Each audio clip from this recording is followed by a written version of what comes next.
baik di dalam rumah tangga kami, dalam hubungan dengan siapa saja, baik dalam pekerjaan, baik dalam bersosialisasi dimanapun, berteman, hubungan suami istri, maupun ya Tuhan dalam rekan-rekan pekerja. Ada hal-hal yang membuat kami ada goncangan bersama. Kami bersyukur kami memiliki Engkau Tuhan sebagai sahabat yang sejati, yang lebih tahu dan memahami keberadaan setiap kami. Dan saat ini kami percaya lewat kebenaran firman Engkau akan menyatakan jalan keluar bagi kami. Haleluya. Kami percaya Engkau telah menyatakan isi hatimu lewat hamba-Mu. Oleh sebab itu kami akan hancurkan semua yang bukan daripada Tuhan yang akan mengganggu kami untuk menerima berkat firman Tuhan sepenuhnya. Hanya di dalam nama Tuhan Yesus Kristus, darah Yesus yang berkuasa. Terima kasih Tuhan. Kami terima kebenaran firman-Mu dengan segenap dan sukacita surgawi. Hanya di dalam nama Tuhan Yesus Kristus. Haleluya.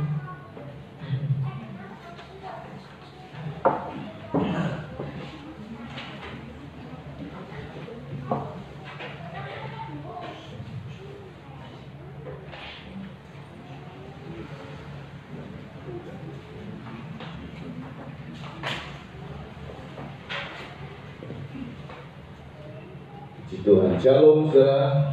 Kasih Kristus buat semua kita yang hadir bersama dengan yang ikut live streaming, baik yang dari berbagai kota di mana berada saudara. Saudara, memang tadi ada sedikit gangguan di sinyal, mohon maaf, makanya nggak segera. Ya, itulah keberadaan dunia, ada aja terbatas. Terbatas inilah, terbatas itulah. Puji Tuhan, kita punya Tuhan yang tidak terbatas, saudara. Amin. Saudara, mari kita baca dalam 1 Raja-Raja pasal 20. Kita akan baca dari ayat 23 sampai dengan ayat 30 bagian A saja. Ya, 1 Raja-Raja pasal 20 ayat 23 sampai 30 bagian A saja. Saya baca ayat 23, saudara yang di sini maupun yang di rumah membaca 24 dengan keras, karena berbahagia orang yang membaca, mendengar, dan lebih-lebih melakukan firman Tuhan. Ya, pegawai-pegawai Raja Aram berkata kepadanya, Allah mereka ialah Allah gunung, itulah sebabnya mereka lebih kuat daripada kita. Tetapi apabila kita berperang melawan mereka di tanah rata, pastilah kita lebih kuat daripada mereka, saudara.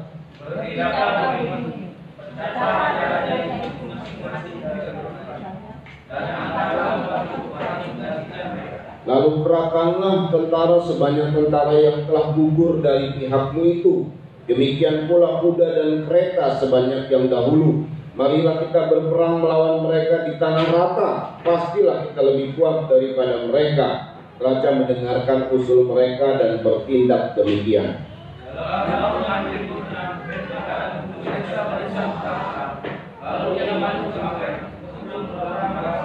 Orang Israel itu memeriksa barisannya, dan setelah dibekali mereka berangkat menghadapi orang Aram. Orang Israel berkemah di hadapan mereka seperti dua kawanan kambing, sedang orang Aram telah datang membanjiri negeri itu. Terus,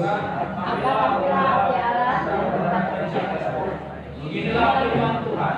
Oleh karena orang itu telah berkata, Tuhan adalah bukan orang, maka kalau menyerahkan seluruh tentara supaya kamu tahu bahwa akulah Tuhan. 7 hari lamanya mereka berkemah berhadap-hadapan, tetapi pada hari yang ke-7 mulailah pertempuran. Dan pada suatu hari orang Israel menewaskan 100.000 orang berjalan kaki dari orang Aram itu. Orang-orang yang masih tinggal dari kafir ke dalam kota, tetapi temboknya roboh dan dibuka 20.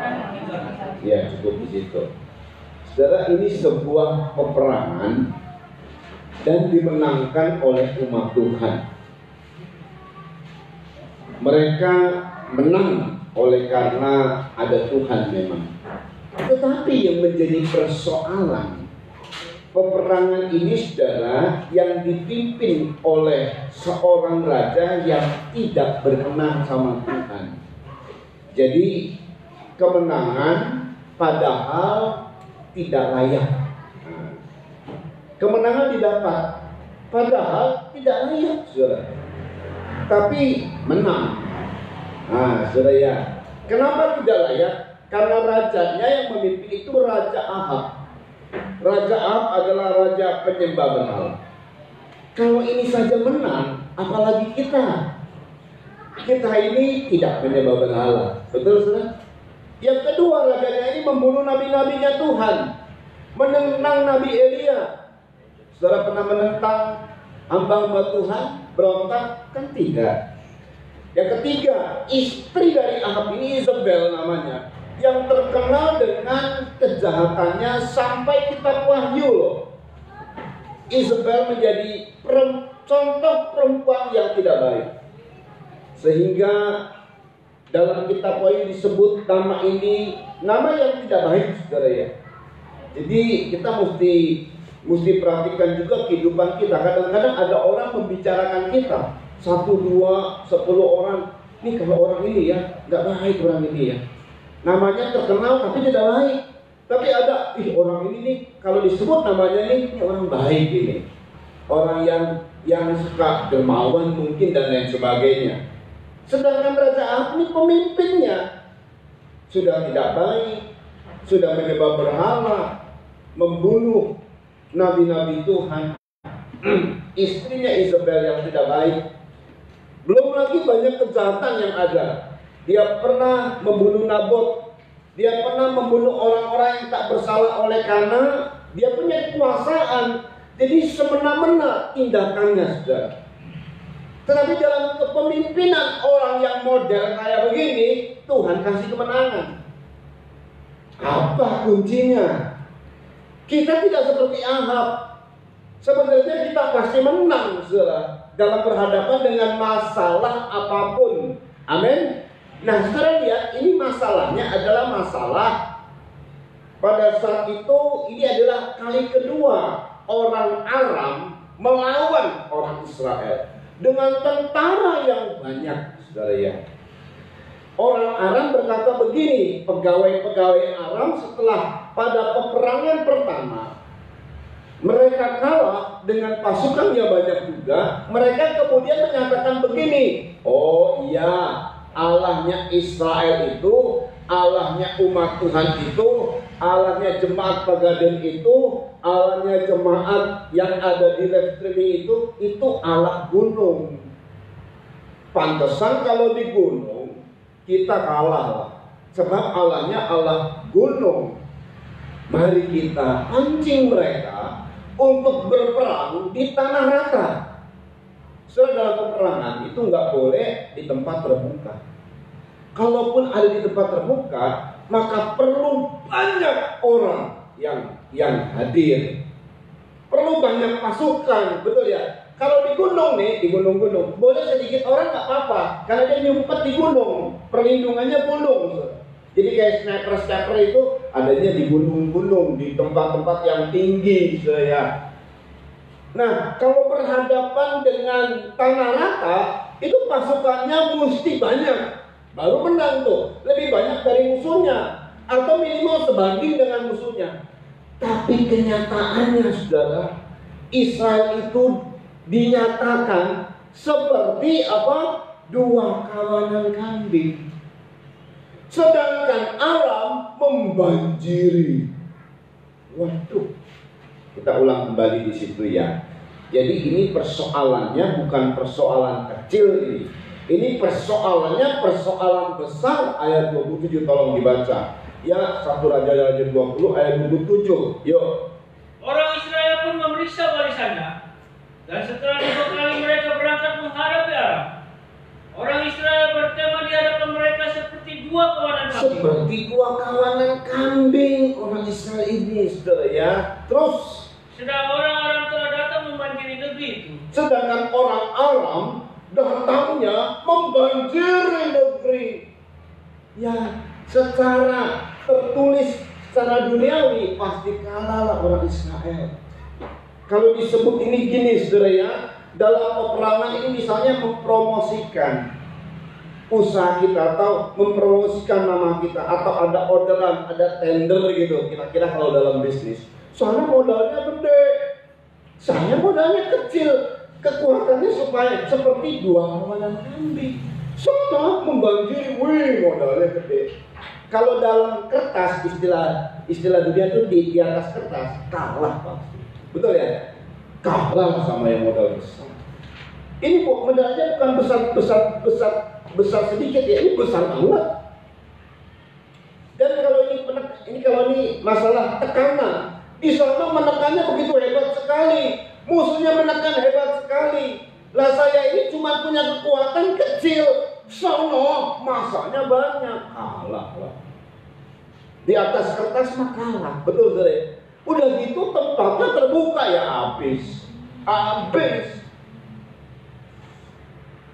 Ya, makanya ini sebetulnya kemenangan ini nggak akan terjadi sebenarnya. Kemenangan padahal tidak layak. Lah kalau kita layak apa lagi? Kita nggak seperti apa? Kemudian juga kualitasnya itu kualitas dua kawanan kambing. Kalau kita apa sih? Domba. Nggak pernah ada ayat gembala yang baik menyerahkan nyawanya buat kambing-kambing. Nggak ada. Gembala yang baik menyerahkan nyawanya untuk domba-dombanya. Makanya dalam satu pengadilan terakhir, dalam penghakiman Tuhan yang terakhir, ada umat Tuhan. Ini umat Tuhan itu artinya yang mengenal Tuhan. Ya, di dalam dunia ini yang mengenal Tuhan itu ada dua kekuatan besar.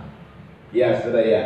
Karena mereka ini berasal dari benih dari Abraham. Yang satu dari Sarah, yang satu dari Hagar. Dua-dua ini dari Abraham. Ada dibagi oleh Tuhan orang-orang yang dalam kawanan ini, yang ditaruh di sebelah kanan adalah domba, di sebelah kiri adalah kambing. Nah, saudara pernah tahu tentang hal itu, saudara ya? Kambing nggak masuk hitungan, saudara. Tetapi saat itu kekuatan kawanan kambing menang, saudara.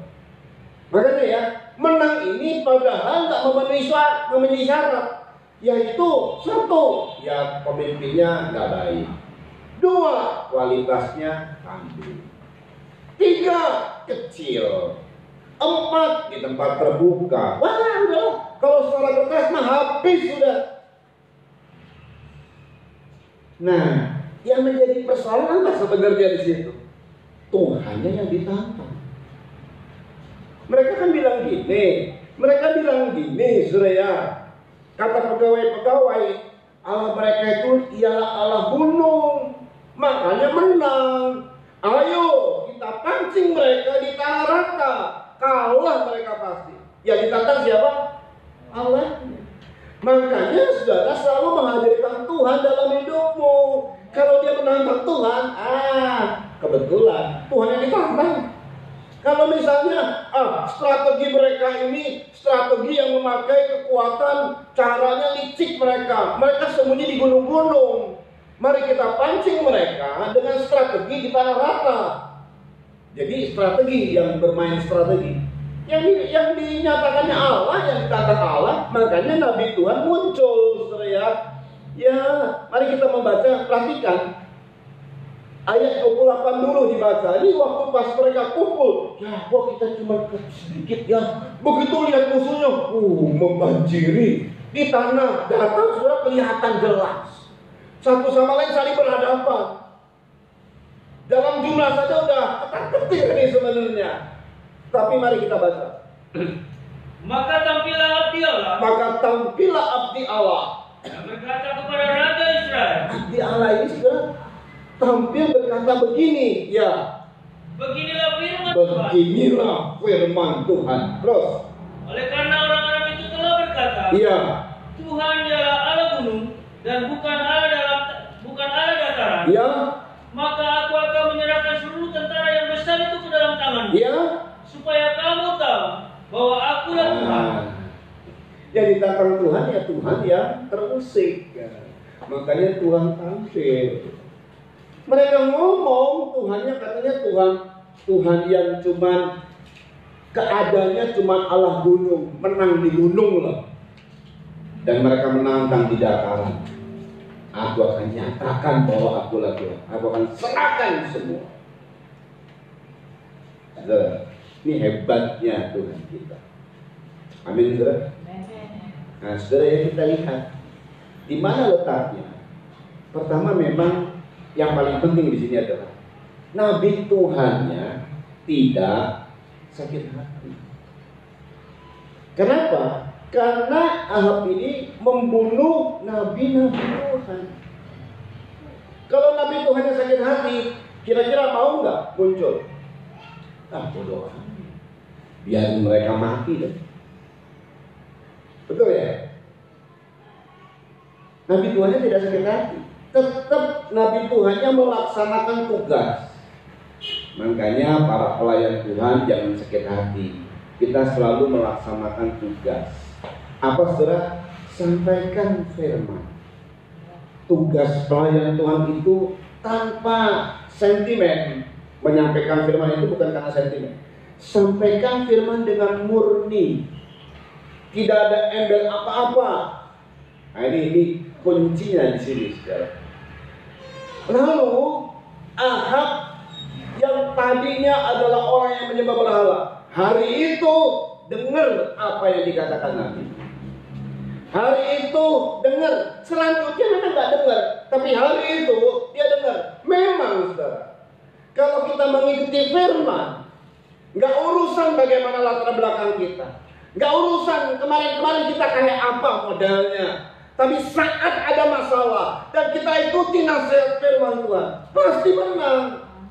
Apalagi kalau kita ini dari dahulu sampai sekarang, dari yang lalu sampai sekarang ini kita selalu berusaha untuk menyenangkan Tuhan. Orang ini aja yang latar belakangnya tidak baik, sikapnya tidak baik, tapi saat ada masalah, dia ikuti apa yang disampaikan oleh Nabi Tuhan. Memang semua kemenangan itu adalah saat kita taat sama firman Tuhan.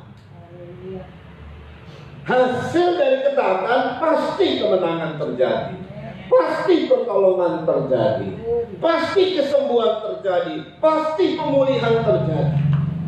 Nah, kalau di tekanan, saudara ya, ini tekanan karena musuh yang banyak ini tekanan, saudara. Tekanannya begitu hebat. Kadang-kadang kita ditekan oleh masalah hidup. Masalahnya itu nggak kecil loh. Kalau hutang, ini nggak hutang 100.000. Kalau hutang, ini nggak hutang cuma 150-200.000. Ini puluhan juta sampai mungkin ratusan juta. Susah ini loh. Ini tekanan. Masalah besar. Ya masalah besar ada Tuhan tolong. Apalagi masalah-masalah kecil. Masalah saudara masih kecil semua sebenarnya. Taat kepada firman. Jadi saat itu Ahab yang selalu sentimen sama Nabi, dia terima. Apalagi kita nggak pernah sentimen sama hamba Tuhan, pasti ditolong. Amin, saudara. Nah, saudara perhatikan baik-baik. Menarik sekali di sini.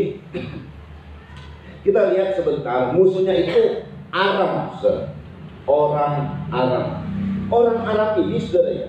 Sebentar dulu.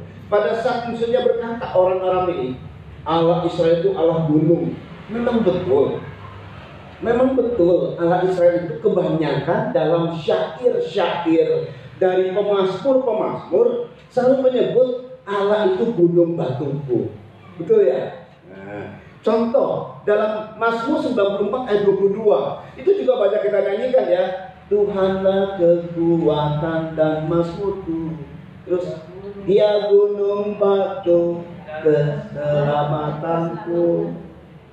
Ada lagu yang lalu-lalu tuh ya, yang dulu-dulu. Tuhan itu gunung batu dari Pemazmur. Mazmur 94 ayat 22. Betul, memang Tuhan itu sering tampil dan menyatakan diri sebagai gunung batu yang kuat, yang kokoh, yang teguh, tidak tergoncang. Betul. Nah, saya dia baca ya. Tetapi Tuhan adalah kota bentengku. Iya. Dan Allahku adalah gunung batu perlindungan. Gunung batu perlindunganku. Jadi dalam syair-syair dari orang Israel memang selalu menyebut begitu. Allah adalah gunung batuku, tempat perlindunganku, aman aku di dalamnya. Nah, gitu. Makanya saudara, waktu mereka mendengar itu, wah, mari kita pancing di dataran.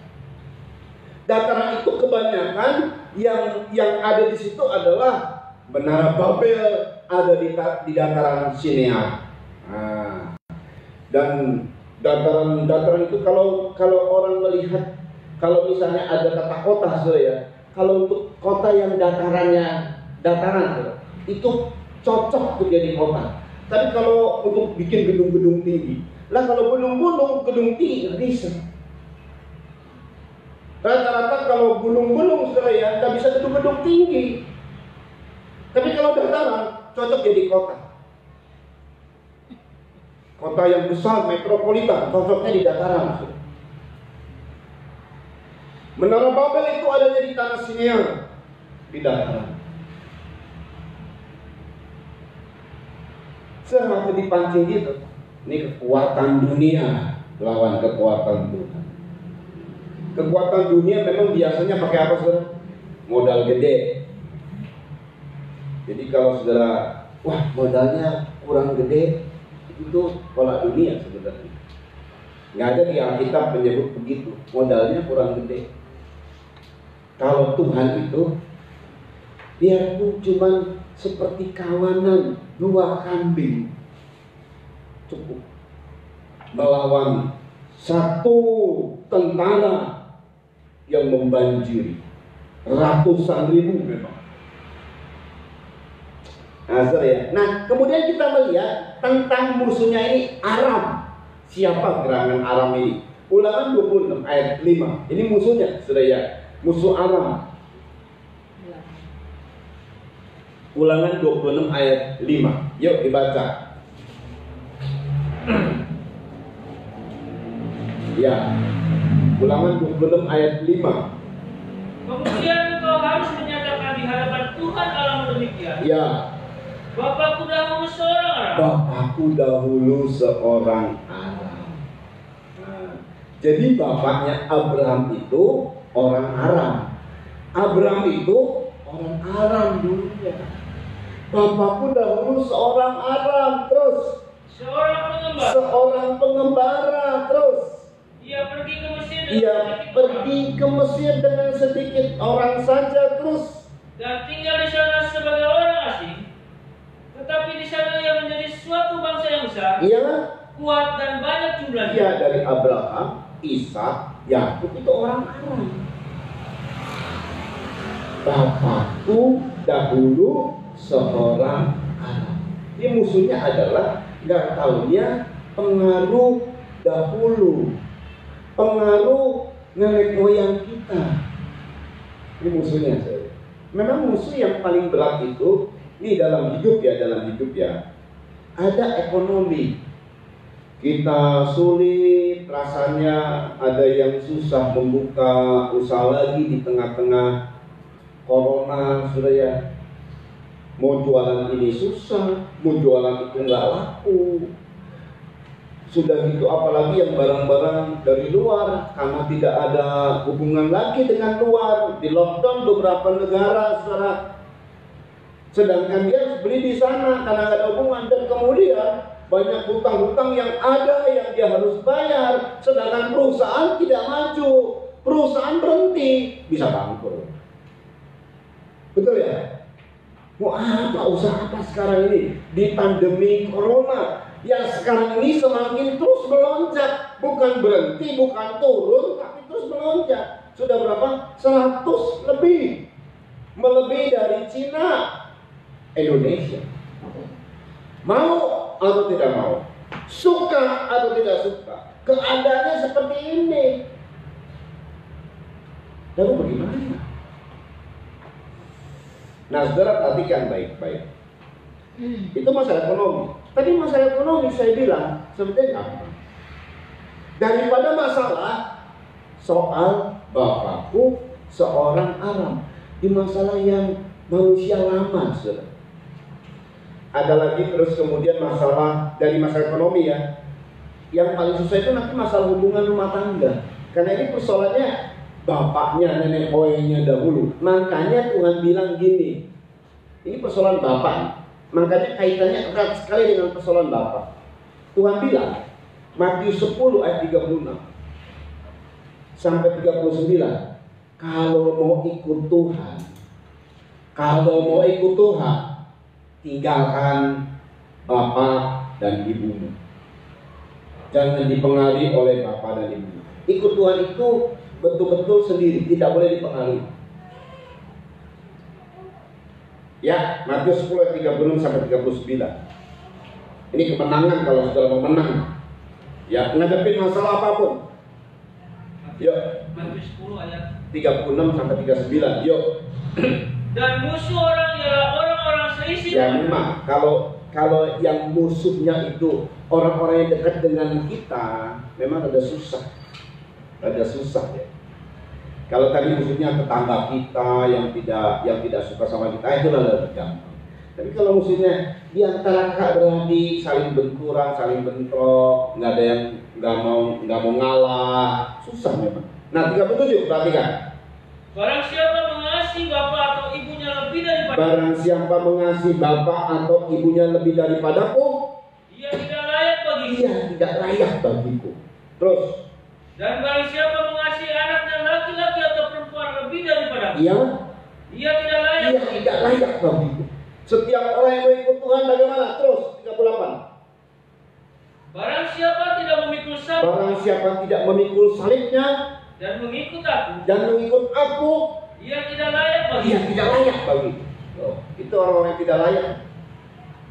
Kalau dia lebih mengasihi bapaknya, lebih mengasihi ibunya, lebih mengasihi anaknya, lebih mengasihi keluarganya daripada Tuhan, tidak layak. Konteks ini artinya apa? Jangan dipengaruhi oleh apapun.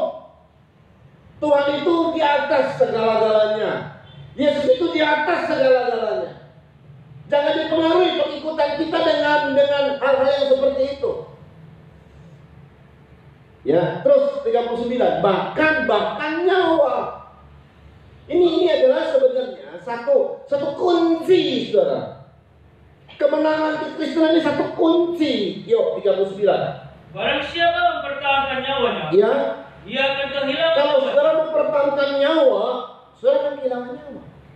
Terus, Dan barang siapa kehilangan nyawanya karena tapi kalau berani ambil resiko, kehilangan nyawa karena Tuhan, bagaimana? ia akan memperoleh. Justru yang memperolehnya. Sampai nyawa.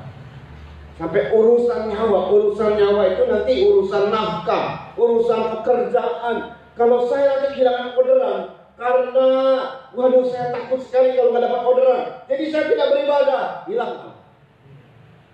Begitu, saudara. Itu cara strategi Tuhan. Tapi kalau kita biarin aja lah, kehilangan orderan nggak apa-apa lah, kehilangan keuntungan nggak apa-apa.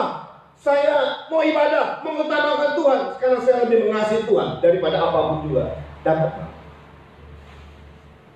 Itu dikasih tahu sama Tuhan. Karena sebetulnya kadang-kadang Tuhan menguji, saudara.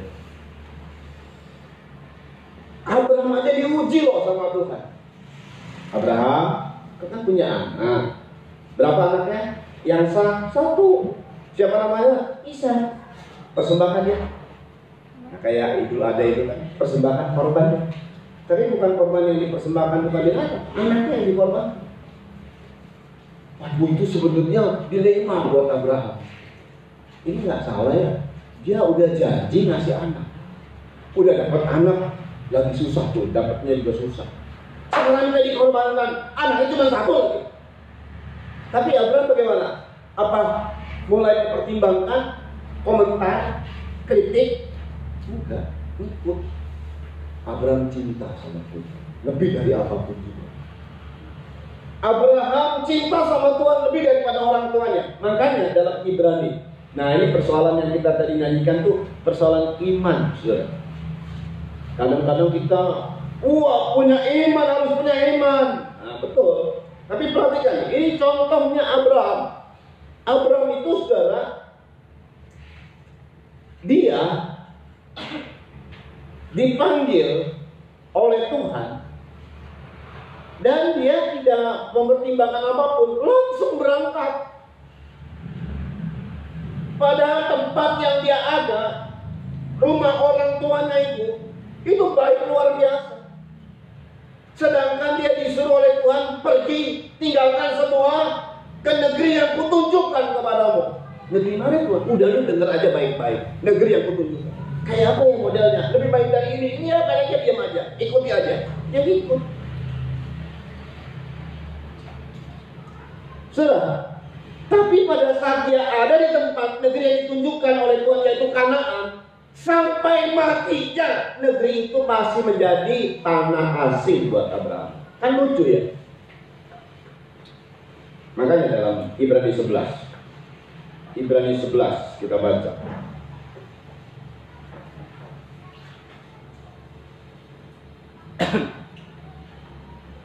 Ayat 8 dimulai. Yuk dibaca cepat ini. Karena iman Abraham taat. Nah, ini dimulai bapakku orang Aram. Yang ungkapan ini adalah dulu bapaknya Abraham orang Aram. Memang Abraham orang Aram. Abraham, Ishak, Yakub itu orang Aram semua.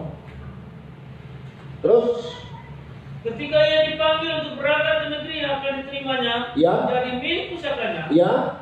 Lalu ia berangkat dengan tidak mengetahui tempat yang ia tuju. Terus karena iman ia diam di tanah yang dijanjikan itu, seolah-olah di suatu tanah asing. Seolah-olah di suatu tanah asing. Terus dan di situ ia tinggal di kemah dengan Ishak dan Yakub. Ya.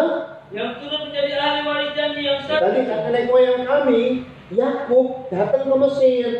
Abraham, Ishak, Yakub jadi nenek moyang dari anak semua. Tapi ini persoalan apa? Persoalan bapak. Terus kita baca. Ya, terus sebab ia menanti-nantikan kota yang mempunyai dasar, ya, yang direncanakan dan dibangun oleh Allah. Terus karena iman dia juga dan Sarah beroleh kekuatan untuk menurunkan anak cucu. Ya, ayat 13 lompat. Dalam iman mereka semua ini Ya. telah mati sebagai orang-orang yang tidak memperoleh apa yang dijanjikan itu. Iya. Tetapi yang hanya dari jauh melihatnya. Ya. Dan melambai-lambai kepadanya. Lu bayangin loh. Hanya melambai-lambai, nggak dapat apa-apa. Tapi persoalan diberkati Abraham. Cuman dia nggak dapat tanah yang dijadikan sebagai miliknya sampai matinya, itu masih tanah asing. Nanti baru di zaman bangsa Israel kembali dari Mesir dikeluarkan, baru itu menjadi milik. Hanya melambai-lambai Abraham, Ishak, dan Yakub. Terus dan yang mengakui bahwa mereka adalah orang asing, ya, pendatang di bumi ini. Iya, memang gitu, saudara. Kita ini kalau di bumi, biarpun kita sudah punya apa-apa sebagai orang asing, karena tanah kita yang sejati di mana? Sorga. Di bumi ini sebagai orang asing. Artinya jangan terikat dengan persoalan bumi. Kita lihat ayat 15 di lompat ayat 15. Dan kalau sekiranya dalam hal itu mereka ingat akan tanah asal. Iya, tanah bapak leluhurnya. Terus yang telah mereka tinggalkan, maka mereka cukup mempunyai kesempatan untuk pulang ke situ. Sebenarnya mereka cukup mempunyai kesempatan pulang ke sana. Udah baliklah ke orang tua, ke bapakku yang dulu, dipengaruhi oleh masa lalu. Cukup punya kesempatan, tapi tidak dilakukan. karena sudah merindukan tanah air sorga. Barang siapa yang lebih mengasihi bapa dan ibunya daripada aku, kataku, tidak layak. Ikut Tuhan itu tinggalkan bapak ibu. Kalau kita tinggalkan bapak ibu, kita akan dapat bapa sorga. Sejauh itukah kita sudah mendapat kehadiran Bapa di sorga? Kita sih sebutnya bolak-balik Bapa kami yang di sorga, tapi kehadirannya betul-betul dirasa nggak? Musuhnya Aram. Aram ini adalah bapaknya Abraham juga, bapaknya orang Israel. Dulu bapakku orang Aram. Jadi nggak taunya musuhnya ini adalah pengaruh. Dulu musuhnya adalah pengaruh dari leluhur. Leluhur ini punya nasihat. Yang orang-orang Cina ada Feng Shui. Feng Shui-nya, mereka Feng Shui-nya gunung. Kita hadapi dengan Feng Shui dataran, kalah mereka. Siapa bilang? Tuhan yang Allah di gunung, Allah dataran. Setiap strategi itu saudara punya kelemahan, betul? Ada orang yang jago mengatur strategi, tapi tetap ada punya kelemahan. Katakan ada orang yang punya ilmu, ada orang yang kuat, tapi punya kelemahannya. Di film-film aja ada ya, Superman, namanya Superman, Superman gitu ya, supernya manusia. Kelemahannya apa? Krypton kan? Pesawat diangkat sama dia, kan hebat. Tapi kelemahannya apa? Krypton. Jangan kena Krypton aja, lemah dia. ini fantasi gitu ya. Tapi memang setiap orang punya kelemahan. Saya sebut tokoh-tokoh yang jago-jago, jawara-jawara gitulah. Dia punya jimat, kekebalan dan sebagainya. Tapi ada kelemahannya. Betul ya? Betul nggak saudara ya? Allah mana, dewa mana pun punya kelemahan. Sebutkan nama dewa manapun, pasti punya kelemahan. Cuman Allah kita yang tidak ada kelemahan. Dia sempurna. Dia Allah dalam segala keadaan. Amin saudara. Keadaanmu seperti apa, Dia cukup bagi kita. Di ekonomi kita, di rumah tangga kita, di kesehatan kita, di mana saja segala aspek, segala keadaan, Dia cukup bagi kita. Haleluya. Strategi apapun punya kelemahan, hanya Allah yang tidak ada kelemahan. Dia Allah gunung batu, Dia Allah dataran juga, ada di tempat yang datar. Kondisi gunung batu, apakah kondisi dataran? Allah itu ada di setiap keadaan, kondisi apapun. Allah itu ada dan Dia sempurna. Dia itu Bapa kita. Caranya untuk menerima Dia sebagai Bapa, tinggalkan pengaruh masa lalu.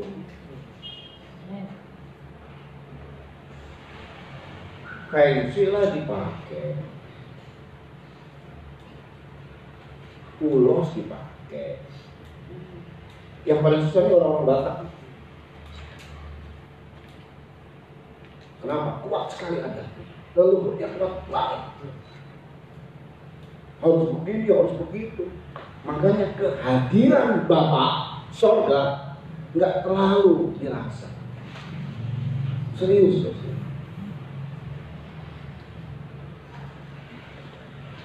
Kita punya pengaruh, ada pengaruh aja, ada orang tua. Saya puji Tuhan, orang tua saya dulu kafirnya tidak aktif, pasif. Jadi nggak ngerti kalau banyak malah. Tapi yang aktif nih, waduh. Tapi sekarang ada Bapak yang lebih baik. Engkau harus tinggalkan semua. Kita baca di Lukas. Ini menarik sih sebabnya. Saya ingat banget. Bentar ya.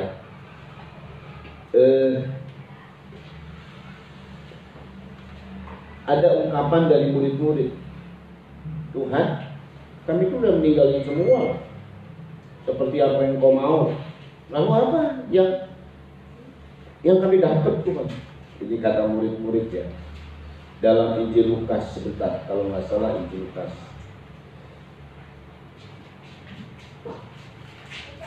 Karena ini ayat yang baru muncul sudah.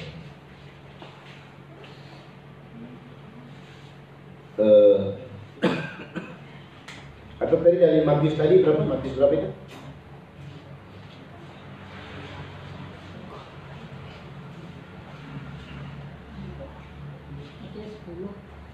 Baik.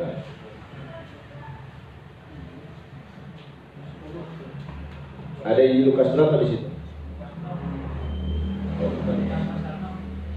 Coba baca pasalnya.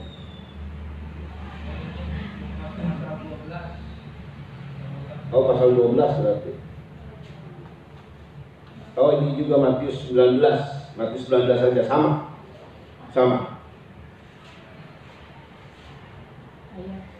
Ayat 29.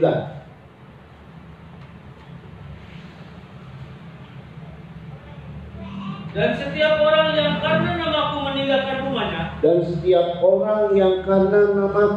Lebih tepatnya Markus saja ya kita baca. Markus 10 ayat 28. Yang nanya ini Petrus, pemimpin. Ahab itu pemimpin, Petrus juga pemimpin. Sama-sama pemimpin. Markus 10 ayat 28 dibaca ya. Berkatalah Petrus kepada Yesus. Kami ini telah meninggalkan segala sesuatu dan mengikut Engkau. Kami telah meninggalkan segala sesuatu loh. Ya rumah, ya tanah, ya usaha. Ini kalau buat orang-orang yang full timer buat Tuhan ya, orang tua. Lalu mengikut Engkau. Terus jawab Yesus, aku berkata kepadamu, sesungguhnya setiap orang yang karena aku dan karena Injil meninggalkan rumahnya, saudaranya laki-laki, atau saudaranya perempuan, ibunya, atau bapaknya, anak-anaknya, atau ladangnya. Terus orang itu sekarang pada masa ini juga akan menerima kembali 100 kali lipat. Apa itu? Rumah, saudara laki-laki, saudara perempuan, ibu, anak, dan ladang. Sekalipun disertai berbagai penganiayaan. Memang disertai berbagai penganiayaan. Tetapi dan pada zaman yang akan datang, ia akan menerima hidup yang kekal. Sekarang menerima semua. Makanya saudara yang sudah meninggalkan orang tua, kami adalah saudara 100 kali lipat menerima. Yang meninggalkan semua dan kita mendapat khususnya Bapak misalnya kehadiran Bapak sebab karena kaitannya Bapakku orang awam. Kaitannya dengan apa? Musuhnya ini adalah pengaruh dari bapaknya dahulu, pengaruh dari leluhur, lawan. Ini sebenarnya masih saudara, tapi di leluhurnya saudara. Waktu berperang, orang-orang ini sudah menjadi orang yang keduniawian, memakai cara duniawi. Tetapi Israel bagaimana? Mereka memang sedikit jumlahnya, hanya cuma 2 kawanan kami. Lawan masalah yang besar. Ini adalah satu kunci kalau memenang segala hal dari masalah-masalah yang kita hadapi. 2 kawanan kambing. Karena diungkapkan di dalam ayat. Ini poin-poin kita melihat bagaimana Tuhan bicara. Ya, mari kita baca di dalam Injil Lukas pasal 12 ayat 32. Ya, Injil Lukas pasal 12 ayat 32. Yuk.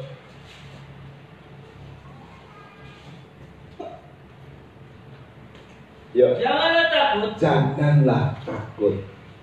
Hai kamu kawanan kecil. Jemaat Pegadaian yang gak banyak ya, kawanan kecil. Hari-hari ini karena virus corona, khususnya yang di Jakarta itu tidak boleh ibadah. Sebab Jakarta sudah zona merah semua. Tidak boleh ibadah seperti kita. untuk kalangan yang dari satu gereja juga nggak boleh ibadah. Diperintah dari atas. Jadi kalau ibadah kan ada ibadah yang jemaatnya besar kan, betul ya? Tapi sekarang dipecah-pecah. Jadi kawanan bagaimana? Kecil. Kan rumah kecil-kecil kan? Tapi Tuhan bilang, kamu kawanan kecil. Asal jadi kawanan gitu loh. Udah kecil nggak kawan, musuhan. Udah kecil musuhan. Lah udah kecil rumah tangganya, kakak adik berantem. Kalau kamu jadi kawanan, ini kata ayat, yuk. Karena Bapamu telah berkenan memberikan kamu kerajaan. Tuh, hadir Bapak. Karena Bapakmu berkenan memberi kerajaan. Bapaknya Allah, kekuatannya pakai tentara besar. Sedangkan Israel cuma kawanan kambing, kawanan kecil. Tapi Tuhan bilang, hei kamu kawanan kecil, jangan takut. Sebab kamu telah meninggalkan semua. Maka aku sebagai Bapamu berkenan memberi kerajaan. Makanya kerajaan surga campur tangan. Nah kalau kerajaan surga campur tangan habis semua. Bayangin ya, satu orang bisa mengalahkan 1000. Waktu kawanan kecil ini berperang, 100.000 orang dalam satu hari mati semua. 27.000 kabur. Masuk kota, itu kota tiba-tiba jatuh temboknya, 27.000 mati semua. Jadi yang mati berapa? 127.000 orang. Hebat ya. Nah kalau misalnya perangnya zaman sekarang 100.000 mati semua, oke bisa lah, pakai nuklir, klik, boom, mati tak 100.000. Mungkin jutaan mati. Tapi kalau zaman dulu pakai pedang, mau bagaimana 100.000 mati? 1 lawan 1.000, apa nggak capek? Apa bisa 1 lawan 1.000? Itu cuma di film-film ada. Kisah nyatanya karena ada kayak begitu model. Tapi ini kisah nyata, ini bukan film. Kalau kerajaan surga hadir, aduh, mantap. Siapa yang bisa ngelawan kerajaan surga? Kalau dibela sama kerajaan surga, hadir, habis semua. Masalah apapun kecil buat kerajaan surga. Karena kerajaan surga ini tingkatnya lebih daripada segala-galanya, di atas kerajaan manapun di dunia ini. Kamu kawanan kecil gak usah takut. Tapi saya bilang ya, ayo jadi kawanan. Kelompok-kelompok kita udah kecil-kecil nih. Orang-orang yang ibadah di rumah jadi kecil kan. Tadinya berkumpul dalam kelompok besar di jemaat ribuan. Tapi sekarang kecil-kecil, cuman paling tinggi berapa? Paling tinggi mau 10 anaknya. Ya bolehlah 10 anaknya. Nah, 12 sama ibu bapaknya, 12. Sekarang jarang sekali. Anak paling 2, 3, 5 orang. Kecil-kecil. Udah kecil, mari jangan bermusuh dong. Berkawan, amin. Kawan itu namanya terus sepakat dalam kesatuan hati. Jangan bertengkar, satu sama lain saling maklum dong. Apalagi ini saudara, apalagi kakak adik, saling maklum. Maka pada saat kita menjadi kawanan, maka kawanan itu akan menghadirkan Bapa. Saudara, lalu dilengkapkannya 2, sudah kawanan. Mesti 2 angka 2 ini. 2 ini adalah angka sepakat. Matius 18. Nah ini untuk suami istri ya. Aduh, masalah apapun kecil aku sama Tuhan mah. Kecil. Coba sebutkan masalah apa yang paling besar? Hutang yang gede. Apalagi yang paling susah tuh masalahnya adalah benturan antara suami istri. Tapi yang bodohnya, kok suami istri mau bentrokan ya? Bodoh. Suami istri itu punya kekuatan dahsyat. kata Tuhan, berdua lebih baik daripada seorang. Karena ada kunci rahasianya, dua yang sepakat. Nah, kalau satu kan nggak bisa sepakat. Kalau mau sepakat itu minimal mesti lebih dari satu. Dua itu adalah suami istri. Yuk, Matius 18 ayat 18 dibaca cepat. Aku berkata kepadamu, Ya, sesungguhnya apa yang kamu ikat di dunia apa yang kamu ikat di dunia ini akan terikat akan terikat di sorga. dan apa yang kamu lepaskan di dunia Apa yang kamu lepaskan di dunia ini akan terlepas di sorga. Sorga itu campur tangan tuh. Terus, Dan lagi aku berkata kepadamu, jika dua orang daripadamu di dunia ini sepakat meminta apapun juga, permintaan mereka itu akan dikabulkan oleh Bapa di surga. waktu Israel berhadapan dengan masalah, mereka memohon kepada Tuhan, dan Tuhan di sorga mendengar dan menolong. Waktu saudara ada masalah, saudara pasti memohon kepada Tuhan, betul ya? Meminta kepada Tuhan, berdoa kepada Tuhan. Satu pernyataan dulu, apa yang kamu ikat di dunia ini terikat di sorga. Apa yang kamu lepaskan di dunia ini terlepas di sorga. Sorga harus setuju. Kalau kerajaan sorga hadir, selesai. Hadirkan kerajaan sorga. Orang Arab bilang Allahnya itu Allah gunung, bukan Allah dataran. Ini memancing, ini mengusik Allah. Allah mesti hadir dengan kerajaannya, dengan kuasanya. Nah, bagaimana cara menghadirkan Tuhan? Mungkin tidak ada orang yang menantang kita. Masalah-masalah menantang Tuhan kita tidak ada. Tiba-tiba hutang, lalu kemudian membayar hutangnya. Menantang Tuhannya kita. Ya enggak mungkin. Yang ditantang pasti kitanya. Lu gak bayar hutang loh, mesti bayar. Kalau lu punya rekening, gua bawa lagi rekening yang lain. Nah gitu kan. Tapi bagaimana caranya kita menghadirkan Tuhan? Sepakat. Amin. Apa yang kamu ikat di dunia ini, terikat. Itu nomor satu. Itu kunci. Kasih tahu dulu kuncinya. Apa yang kamu lepaskan di dunia ini terlepas di sorga. Sorga harus setuju. Kalau yang kamu ikat di dunia ini tidak terikat di sorga, sampai kita berusaha seperti apapun dengan menangis sampai tangis air mata darah. No, nggak, karena sorga nggak setuju. Nah kemudian apa yang kita ikat dan lepas? Melepaskan hutang yang dilepaskan, terjadi kelepasan hutang. Lalu betapa penting sekali saudara. Nanti ini hebatnya ya Tuhan bilang ayat 19. Dan lagi aku berkata kepadamu, jika dua orang daripadamu di dunia, nah di dunia itu mesti ada dua orang yang sepakat meminta apapun, itu unlimited, tidak ada batasnya. Sepakat meminta apapun. Kadang-kadang kita punya masalah karena kesalahan, ya kan? Jadi waktu kita berdoa itu harus sesuai dengan kehendak Tuhan, betul ya? Tapi ada banyak keinginan kita yang kita ambisi, lalu kemudian terjerat dalam masalah kita. Saat terjerat dalam masalah, mau nggak mau dong, mesti beresin dong, betul ya?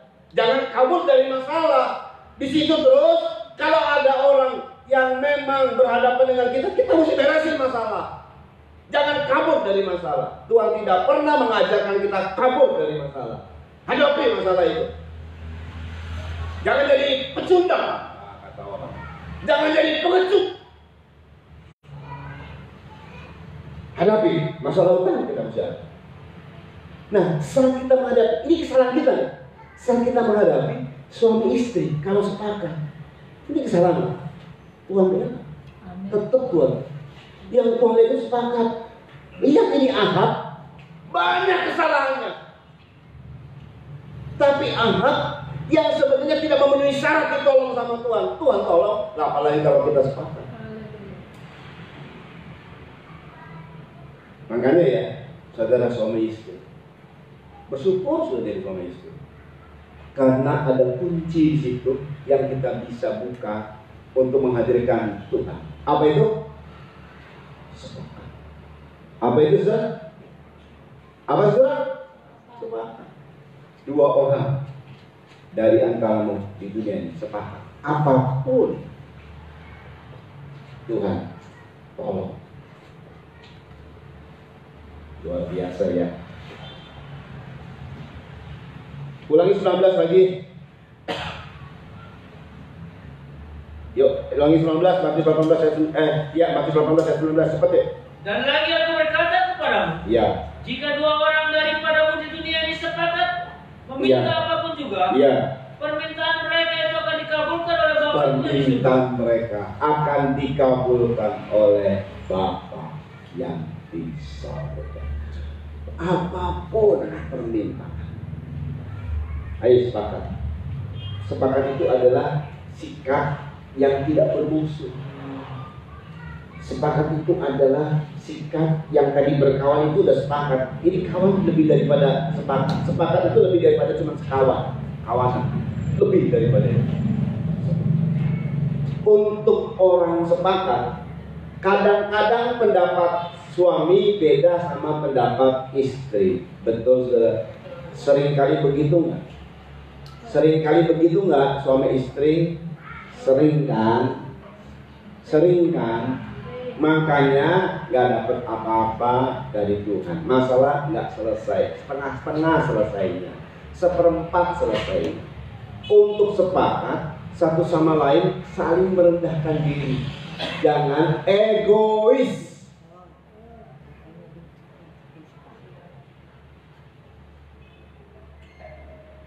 Kalau saudara egois, akan muncul ketidaksepakatan. Kalau saudara mementingkan diri sendiri, tidak muncul kesepakatan. Sepakat itu, ya kalau saya, misalnya saya, pihak saya, jangan nunjuk orang ya. Seringkali tuh dia tuh jangan egois tuh. Istri saya jangan egois. Istrinya bilang, suami saya tuh ya gak boleh egois. Banyak kali yang datang sama saya gini, ya harusnya didoain tuh suami saya. Yang datang istrinya, suaminya yang didoain. Itu yang gak bertobat tuh. Doain dia. Jangan egois itu udah kelihatan egois itu. Jangan mementingkan diri sendiri. Bagaimana caranya? Ya kalau dari pihak kita, mari semua tunjuk pada diri kita. Tunjuk pada diri kita. Kita. Aku tidak egois. Akulah yang mulai merendahkan diri. Tunggu dia tunggu merendahkan diri, baru saya merendahkan diri. Enggak. Aku yang merendahkan dia sudah. Sepakat. Kalau sama-sama tegang tak akan sepakat. Tapi kalau sama-sama merendahkan diri, sepakat. Gini loh, saudara mau bagaimana pendeknya sepakat aja. Karena Tuhan cuma tahu kuncinya. Dia sepakat, aku hadir. Caranya bagaimana melaksanakan sepakat itu silakan. Mau pakai cara apa kan bodo amat. Yang penting sepakat Tuhan hadir. Sepakat itu bukan cuma kata-katanya sepakat. Itu mulai seluruhnya, saudara. Yang Tuhan itu kan lihat bukan dilihat. Pakaiannya couple, kalau saya kan masih saya. Lalu dibuat kalau mau beli baju berdua selalu couple itu warnanya sama. Tapi ada orang yang nggak suka. Kayak itu kayak apa namanya? Kayak seragam dulu, kayak PNS seragam. Ada orang yang nggak suka, memang begitu saudara ya. Ada orang suka. Kalau saya mau oke aja. Beli yang begini, iya. Ikut aja. Kekecilan jatuh kecil. Aku salah. Udah begitu nanti kalau lihat baju apa? Empat biji mesti sama. Pantatnya ada Mr. Bean ya. Tapi nggak apa-apa. Ya itu kan kelihatan sepakat, tapi bukan berarti begitu juga. Itu mah luar dalam sepakatnya. Amin. Sepakatnya luar dalam. Kadang-kadang luarnya kita sepakat, jalan sama-sama, gandengan romantis, di dalamnya penuh dengan tulang belulang. Mati. Sudah sepakat. Tapi itu kamu tahu sepakat aja Tuhan hadir. Makanya kalau udah ada masalah, jangan saling menyalahkan. Rugi kita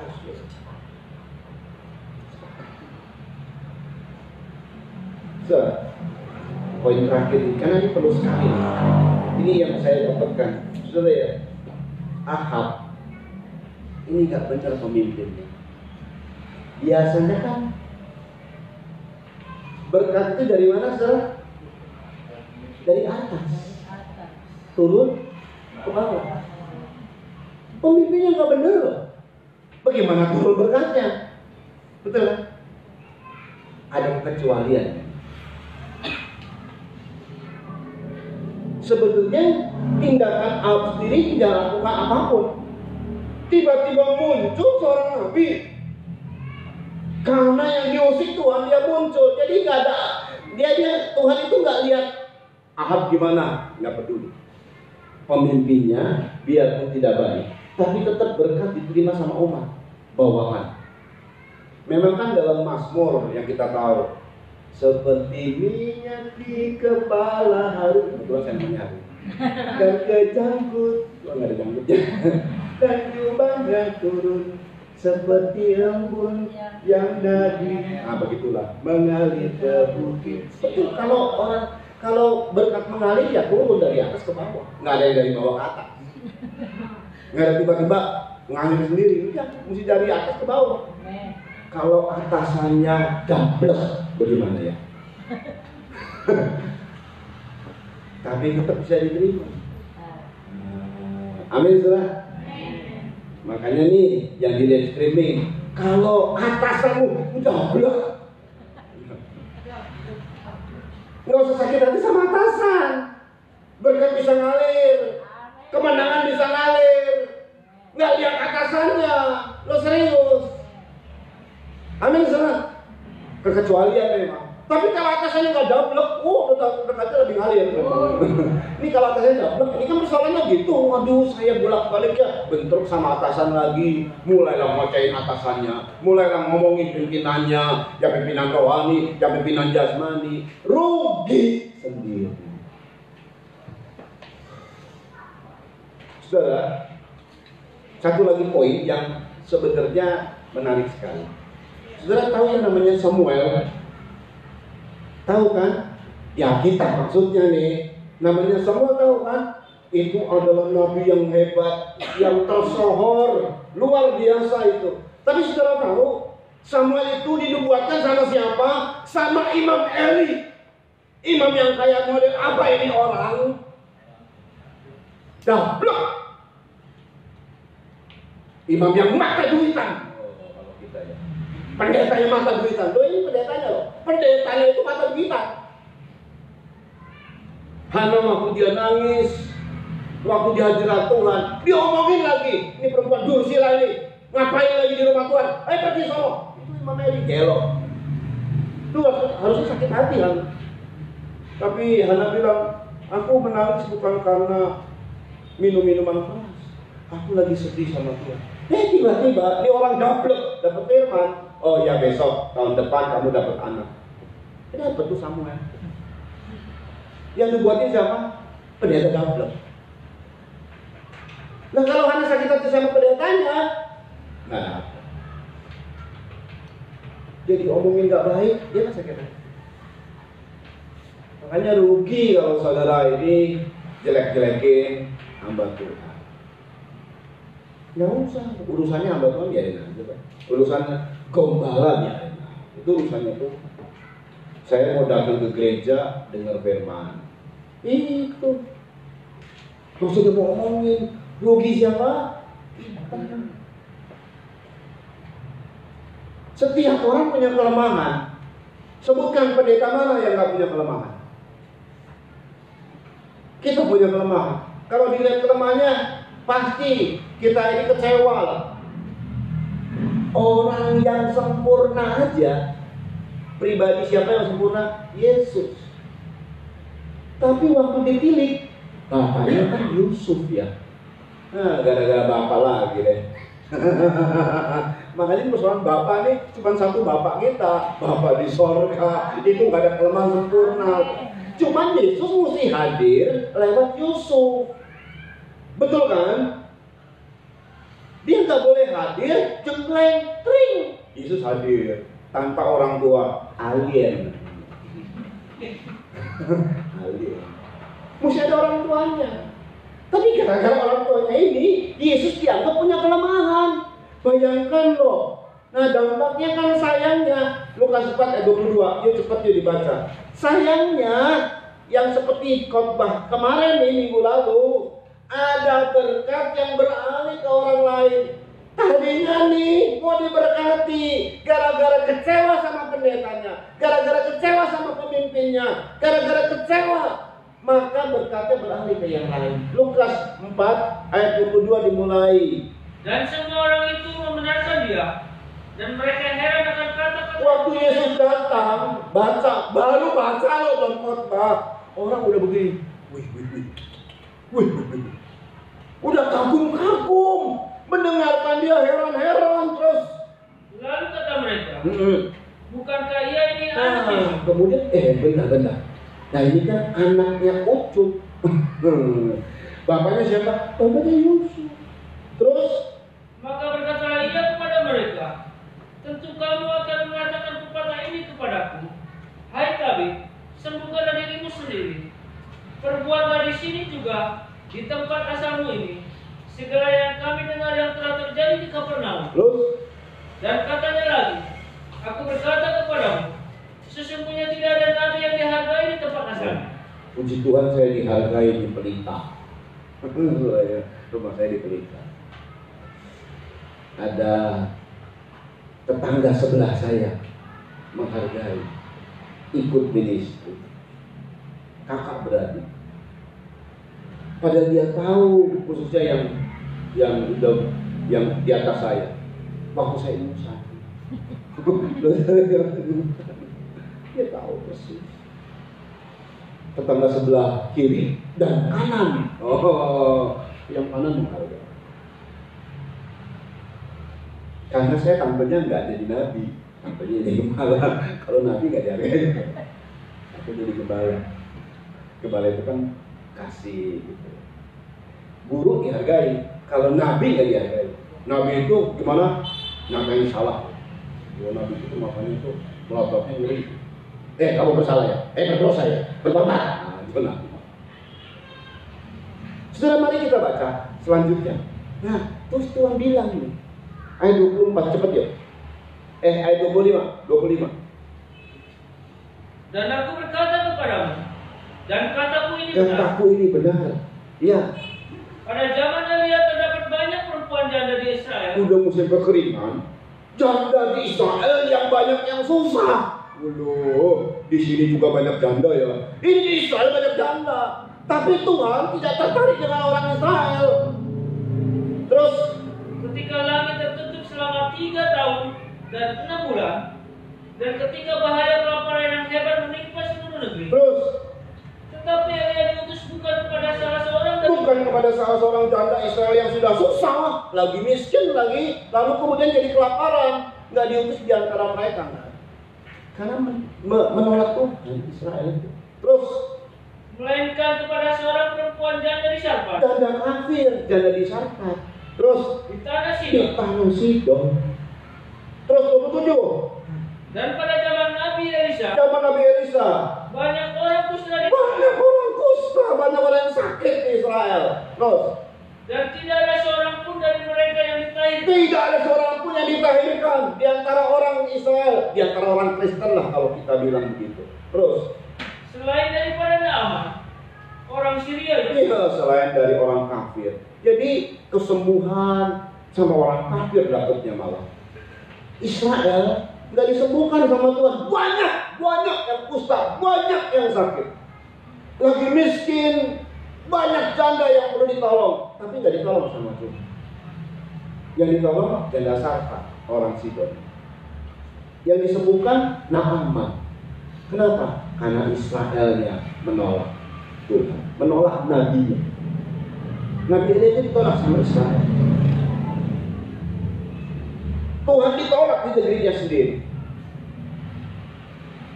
Makanya saudara, Elia punya kelemahan, Yesus tidak punya kelemahan. Tapi waktu diungkapkan oleh bapaknya Yusuf, udah. Jangan dipengaruhi dengan hal yang jasmani. Saudara nggak usah kecil hati saat saudara meninggalkan orang tua karena kau cinta sama Tuhan. 100 kali lipat saudara dapat.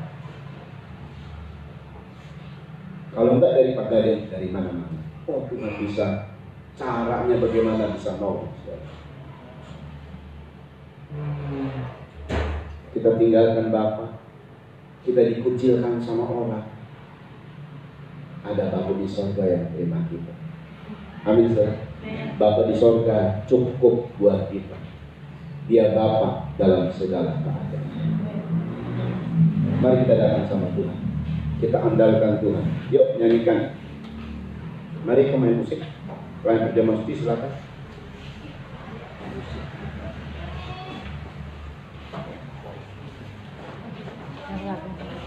Ya, satu-satunya yang kuandalkan.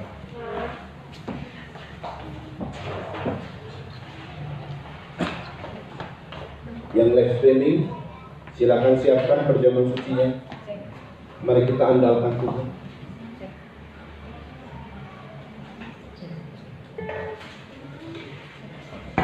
Satu-satunya yang kuandalkan.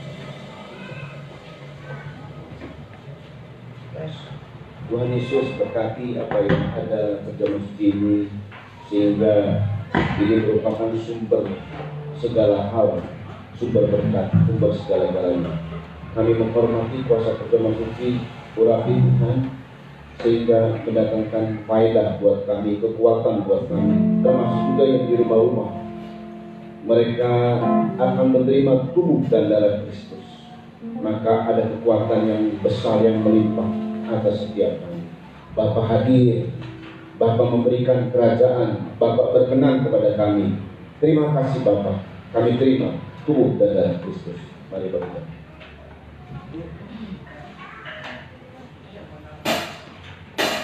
Haleluya.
Bye.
berkat besar yang Tuhan beri.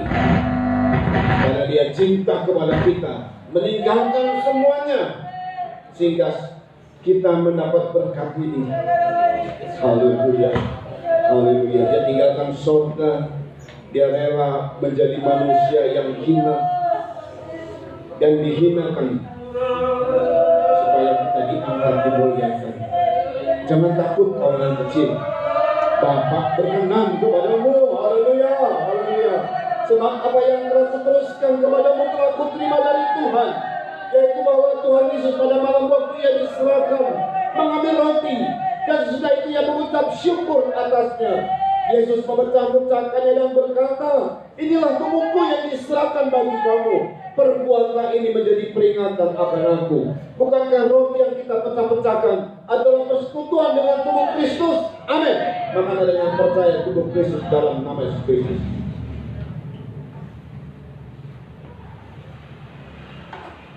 Angkat cawan minuman yang bersih darah Kristus.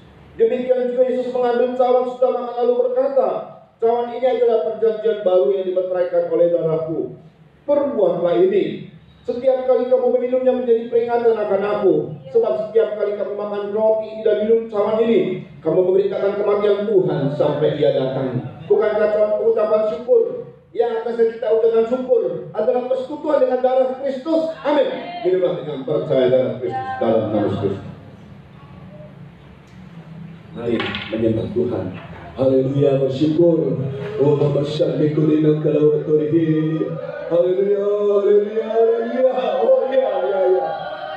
Karena kita diberi anugerah sama Tuhan, kita layak dan berkenan oleh Tuhan. Bapak bilang jangan takut kawanan kecil, jangan takut.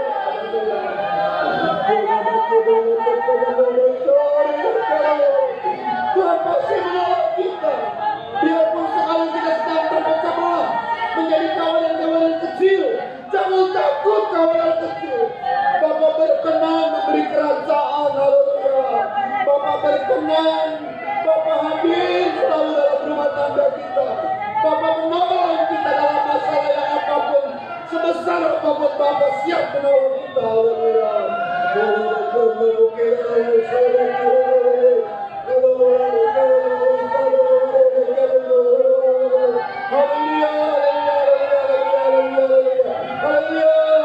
Serahkan masalah kita kepada Tuhan. Haleluya, haleluya, haleluya, haleluya, haleluya,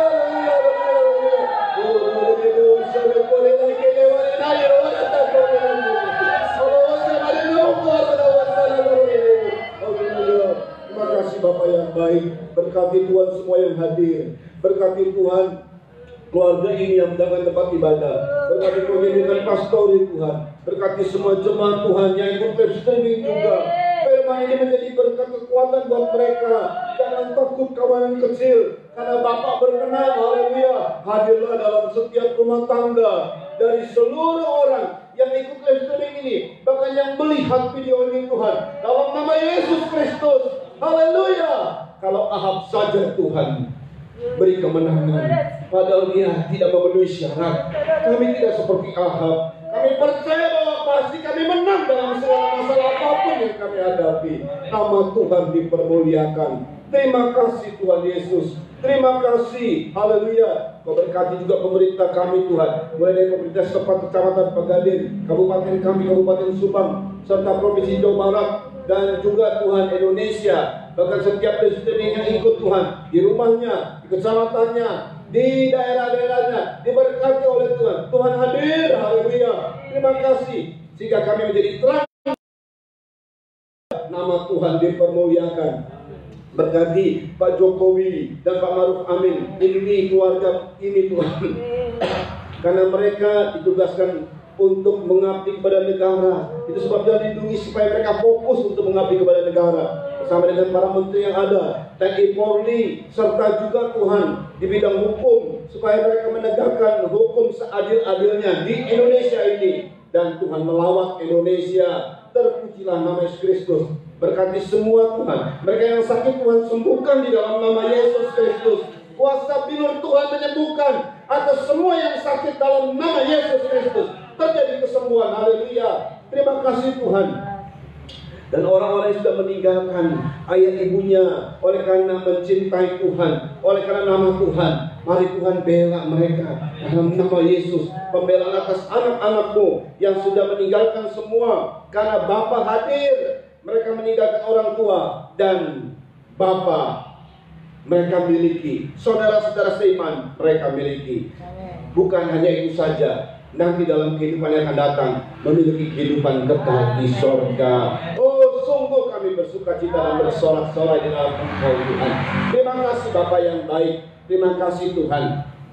Berkati semua yang memberikan perpuluhan, korban-korban, tantangan, ucapan syukur. Berkati mereka semua Tuhan. Haleluya, dan berkat Allah melimpah atas mereka, karena itu adalah janji-Mu. Berkat Tuhan menyertai kesehatan, kekuatan, perlindungan, damai sejahtera dan semuanya. Terima kasih. Kalau sebentar cepat kembali ke rumah kami masing-masing, sampaikan dengan selamat dengan tidak kekurangan sesuatu apapun, dan kembalikan pada hari-hari ibadah yang sudah menetapkan baik untuk live streaming maupun ibadah hari Minggu. Nama Tuhan dipermuliakan. Angkat dua tangan dan terima berkat dari Tuhan.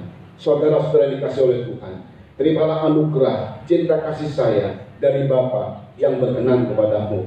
Jangan takut kawan yang kecil, maka Tuhan terus menyertai-mu. Dan juga terimalah berkat dari kuasa pendamaian Yesus Kristus. Terimalah berkat dari tuntunan pimpinan persekutuan kuasa Roh Kudus yang selalu memimpinmu, menyertai-mu, dan bahkan menyempurnakan hidupmu. Terimalah semua berkat-berkat itu disertai dengan berkat-berkat jasmani lainnya, karena Kau berhak menerima semua berkat itu, karena Kau adalah anak-anak Allah. Nama Tuhan dipermuliakan lewat hidupmu, lewat pekerjaanmu, lewat tutur katamu, lewat sikapmu. Terimalah semua berkat itu dari sekarang ini sampai Kau datang kali yang kedua, bahkan sampai selama-lamanya. Dalam nama Yesus Kristus, mempelai pria sorga dan imam besar yang kami puja-puji selalu, kami alaskan doa ini. Yang diberkati sama-sama katakan amin. Tuhan memberkati. Saudara, silakan persembahan ya.